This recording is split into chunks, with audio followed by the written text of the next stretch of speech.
Are we releasing illegal criminals back in the public square? That evidently has to do with policy at the end of the day. Is that true? It has to do with our case-by-case determinations that some person can meet. Do you deport all illegals that are here that have committed a sexual abuse or exploitation? Do you deport them all? We don't have the ability to deport without an order of removal. Detention is provided by statute, and the considerations for detention are provided by statute. And we consider. Don't be blaming all the courts. You have discretion on this, and you've made some very, very bad decisions. Well, that went well. The head of the Immigration and Customs Enforcement is trying to defend the release of an additional 30,000 criminal aliens, sending them right back on the streets.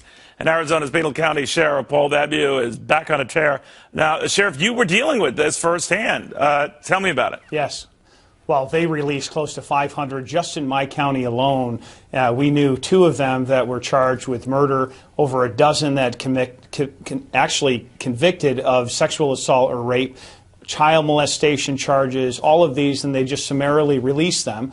We saw in 2013 nationwide, there was a total of 36,000. 196 of them were convicted of murder, 400 plus were convicted of rape or sexual assault, and 300 plus were convicted of kidnapping. So what do we expect to happen when these illegals who have been convicted of serious violent offenses are released into our communities other than for them to reoffend? And how is this not the responsibility of the president? Well, how was it explained at the time to you that they were being released?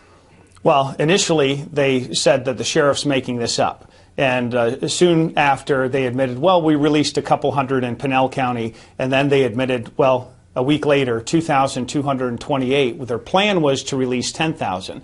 And so the administration kept saying, as you just saw in the witness testimony, well, they're there for administrative reasons. They never want to talk about the charges or the threat they pose to our community, but it's severe.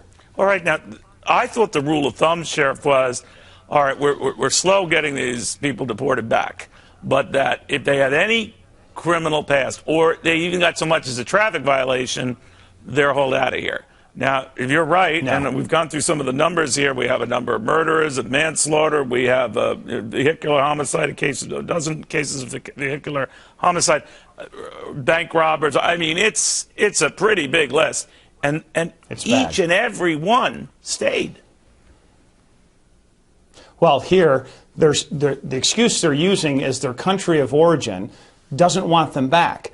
So instead of forcing them to return to their country in which they fled, they just release them into our communities. And proof here is that the president actually waives the law when it comes to all illegals and defers action, yet when it comes to protecting citizens in our families, our American communities, the president is following this internal rule which calls for their mass release. Well, wait. So the country where they're from doesn't want them back. Well, we don't want them because they're here and they're doing crimes. Yes. Can't we just say, well, I'm sorry we offend you here, but you're taking that because they shouldn't be here? Absolutely. And that's the argument, and that many in Congress and certainly myself say, well, deny the visas of the leaders of those countries from coming into the United States if they won't accept these criminal illegals. You just don't. And we've got a perfect example in this Altamar, this young guy, 29-year-old illegal from Mexico, who committed home invasion burglary, convicted of it, kidnapped a woman for a week, raped her. And this is one of the criminals that was released in Phoenix. And he went and executed a 21-year-old man, a store clerk at a convenience store over a pack of cigarettes.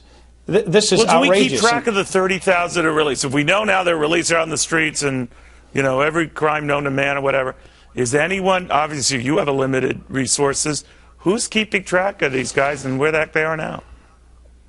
They certainly are not. There's no surveillance or supervision. I've demanded the names of the 500 that were released in my county. having a right to know as a sheriff. They've refused this information. They'll never give it to you, me, anybody in Congress, because then we can link the 36,000 criminals that they released to new crimes they committed, and there would be outrage. And the blood for all these victims should be on the hands of the president and this administration, because what do you expect to happen other than murder and rape and kidnapping when these are the very people they're releasing? Yet you get more scrutiny from the government than the illegals you're trying to round up.